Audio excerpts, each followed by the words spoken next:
దైవమే తన చిత్తముగా చేసేగా ఘనమైనదిగా ముడిపడే దృఢమైనదిగా విడిపడే వీలు లేనిదిగా కలలకే సాకారముగా ఒకరికొకరు ఆధారముగా తల్లి స్థానంలో భార్యనుగా తండ్రి స్థానంలో భర్తనుగా నాదనే స్వార్థము విడగా మనదనే బంధము జతగా ప్రతిదినం తీగెలు లతగా అల్లుకుపోయే చందముగా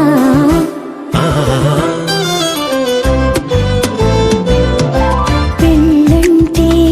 దేహములు వేరైనా ఒక్కటిగా ఫలించే